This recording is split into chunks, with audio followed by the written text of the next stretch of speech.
Hello et bienvenue à la Minute Arthur, votre chaîne de productivité. Le numéro passé, nous avons parlé de comment éviter les distractions.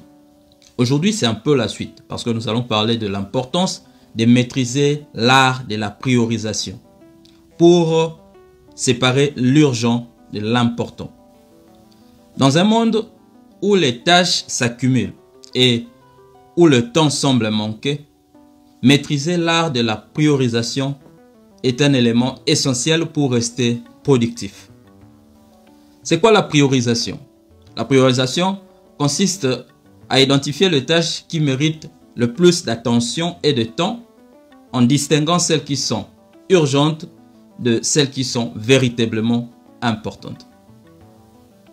Ce processus permet de travailler de façon intelligente et d'éviter les stress liés aux urgences de dernière minute.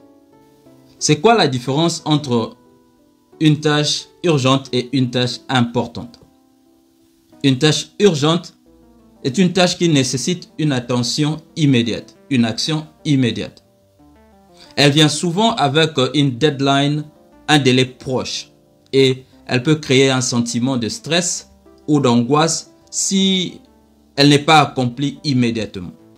Cependant, bien qu'elle exige une attention immédiate, elle n'est pas forcément importante. Elle n'est pas forcément cruciale pour tes objectifs à long terme. Alors qu'une tâche importante est celle qui contribue très souvent à tes objectifs à long terme. Elle n'a pas toujours des délais pressants, mais elle a un impact important sur ton progrès personnel ou professionnel. Si elle est négligée, elle peut avoir des conséquences fâcheuses à long terme. Dwight Eisenhower, un ancien général 5 étoiles de l'armée américaine qui deviendra plus tard le 34e président des États-Unis, a développé un système de productivité qui est d'utilité jusqu'à nos jours. Et ce système porte d'ailleurs son nom, le Matrix d'Eisenhower. Ce Matrix est un carré avec 4 cadrans où Eisenhower sépare l'important de l'urgent. Dans le premier cadran, nous avons des tâches qui sont importantes et urgentes.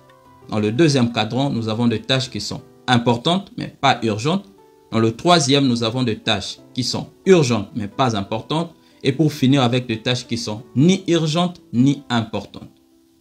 Dans le premier cadran, en rouge, où les tâches sont urgentes et importantes, elles demandent une attention immédiate et essentielle. Par exemple, rédiger un rapport que vous devez remettre demain. Ici, l'attitude à avoir est celle de les faire, d'accomplir ces tâches immédiatement. Dans le deuxième cadran, en orange, où les tâches sont importantes mais pas urgentes, ce sont des tâches qui comptent souvent pour les longs termes. Et ici, vous pouvez les planifier. Par exemple, apprendre une nouvelle compétence. L'attitude à avoir dans des cas tels que celui-ci, c'est de créer un espace dans votre emploi du temps où vous aurez à répondre à cette tâche pour éviter qu'elle ne devienne urgente. Dans le troisième cadran, en vert, où les tâches sont urgentes mais pas importantes, c'est parce qu'elles nécessitent une attention rapide mais n'apportent vraiment pas de valeur ajoutée. Par exemple, répondre à des emails. Ici, l'attitude à avoir, c'est de déléguer si possible ou de les traiter rapidement sans y consacrer beaucoup trop de temps. Et dans le quatrième cadran en bleu, où les tâches ne sont ni importantes ni urgentes, l'attitude à avoir, c'est de les éliminer ou de les consacrer très peu de temps. Par exemple, scroller sur les réseaux sociaux. Alors, quelles sont les stratégies pour mieux prioriser? La première stratégie est celle de vous fixer des objectifs clairs. Des objectifs à court terme, des objectifs à long terme et des objectifs à moyen terme. La deuxième stratégie, c'est de planifier. Quand vous vous êtes fixé des objectifs, maintenant planifiez-les. Assignez du temps à vos objectifs. Sachez répartir les tâches urgentes de tâches importantes et dans le temps. Et pour les technophiles, la troisième stratégie serait d'utiliser des outils technologiques. Des applications digitales qui peuvent vous aider à organiser les tâches selon leurs priorités. Pour finir, je dirais que la priorisation est une compétence clé pour augmenter sa productivité et avancer vers ses objectifs sans se laisser submerger. En apprenant à distinguer l'urgent de l'important, vous pourrez mieux gérer votre temps et diminuer considérablement votre niveau de stress. Essayez d'appliquer la matrice d'Eisenhower à vos tâches de cette semaine et voyez comment cela augmente votre productivité. C'est tout pour moi aujourd'hui et merci d'avoir suivi cette vidéo.